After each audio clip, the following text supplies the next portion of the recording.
Hi guys, welcome back. It's Hank Zipzer time. Remember last week when we read, I know it's been a long weekend, but when we read chapter 13, Hank was just showing his project to Mrs. Adolph, and lots of bad things were happening, weren't they? They were doing a great job with the presentation, and then all of a sudden the hose broke and there was water everywhere. And Nick McKelty, that meanie, he brought Mr. Love in so that he could see that Hank messed up, right? Well, let's find out what kind of trouble Hank gets into today. So we're going to read chapter 14. It says, the hallway is a lonely place when you're sitting on a bench outside the principal's office. Kids, walk by on the way to the bathroom or the water fountain, but no one says hello to you. No one even looks at you. It's like you're wearing a sign around your neck that says, "Trouble, keep away." I have been waiting in the hall for more than an hour. They were inside, the three of them, Principal Love and the Zitzers. That would be Stan and Randy, also known as Mom and Dad. Uh-oh. It was hard to sit still. I got up and asked Mrs. Crock, the attendant's office, if I could have a pencil and paper, just to doodle or something. You're supposed to be using this time to think about what you've done, she said.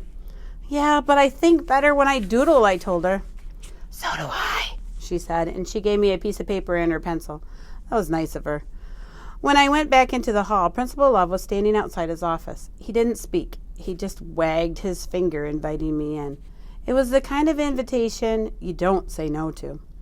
As I entered the office, I could tell my father was really angry. I knew this because his butt was hovering above the chair cushion, not quite touching it. Can I say something, I said. Absolutely not, answered Principal Love. I think your actions have spoken loudly enough. I noticed that Principal Love's office smelled a little like tuna. It must be from his shoes, I thought. He had changed his shirt, but he still had some papier-mâché stuck to his cheek. It was right above his Statue of Liberty mole. I couldn't help thinking that the Statue of Liberty finally had a torch. What you did today in class was completely irresponsible, Principal Love said.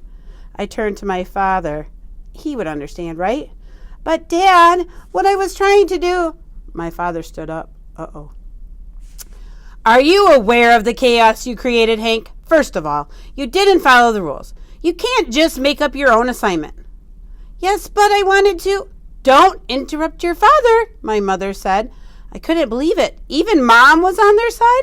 I thought maybe it was the shoes. She usually wears sandals, but she had put on her black leather loafers, the ones that look like Miss Adolph's shoes, and she's not as much fun when she wears those shoes.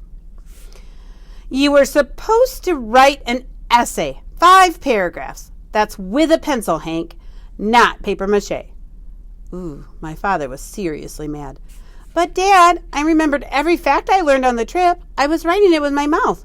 Like, did you know that Niagara Falls is 2,220 feet wide and it's 173 feet high? And enough of this, interrupted Principal Love.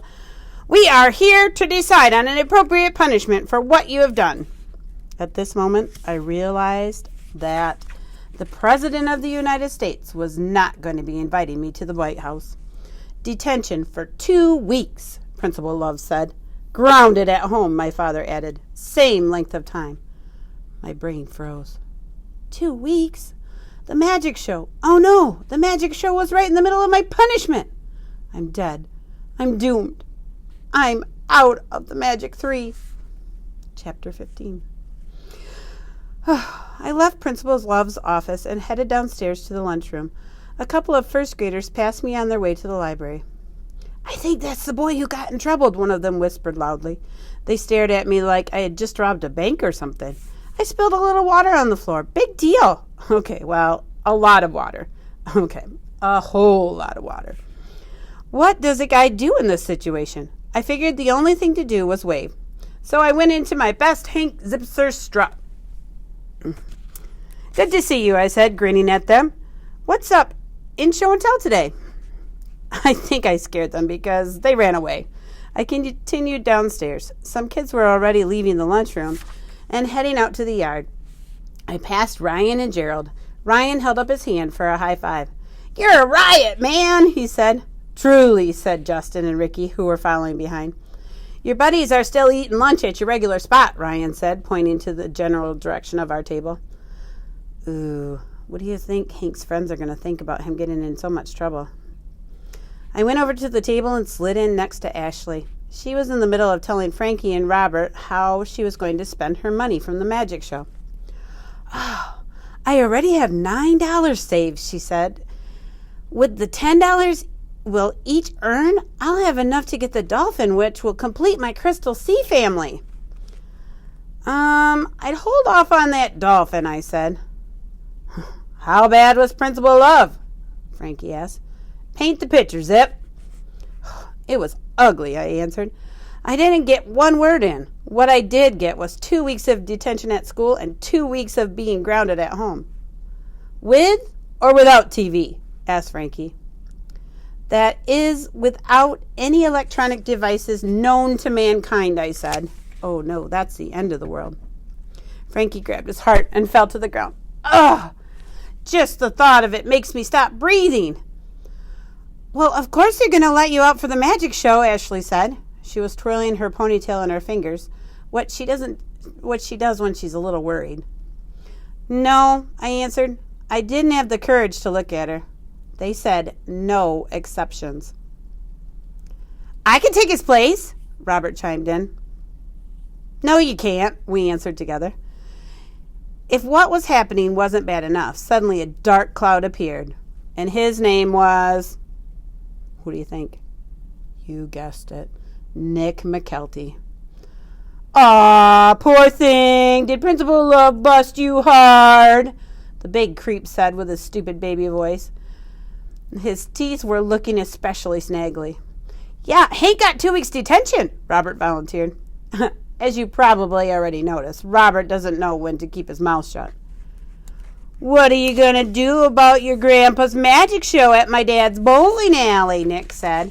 "Sounds like it's not going to happen." He was really enjoying this.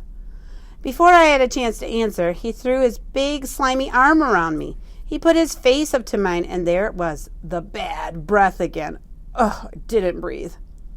"Hey, don't worry about it, Zipper Man," he said. "I got you covered." "You?" I said, taking a breath and removing his arm from my shoulder. "What can you do, McKelty?" "Well, I'll put on a bowling show. I'll knock down more pins than... I could see him searching for something clever to say, but as usual, came up empty. "I'll knock down a whole lot of pins," he finally spat out. "I'll just have to decide if I should use my left hand or my right hand." "Well, for your information," said Ashley, "the bowling league doesn't want to see bowling. They know how to do that. They want to see magic. That's why they hired us." "My ball handling is magic," McKelty said. He was really happy with that comeback, and he reached over and in one swipe with his ape-like hand nabbed Robert's Jell-O swirl and Ashley's Nestle Crunch right off the table. "Don't feel bad," he said, and he walked away. "There's always next year." We were silent. We didn't feel bad. We felt horrible. "Hey, come on, guys," I said with a fake cheerfulness. "You can do the show without me." "We can't build the hat without you," said Ashley. "You're the one who knows how to do everything." "Besides, who do you think's going to get Cheerio inside that hat?" asked Frankie. "Do you think that dog's going to listen to me? Not in this century." I knew they were right.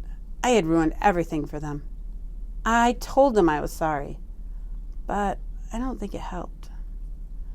So do you think Hank's friends will ever forgive him? I sure hope so. Everybody makes mistakes. He was just trying to do his assignment, right? Oh, we're going to have to wait till tomorrow to see if we can find out what happens. Don't read ahead. See you tomorrow. Bye.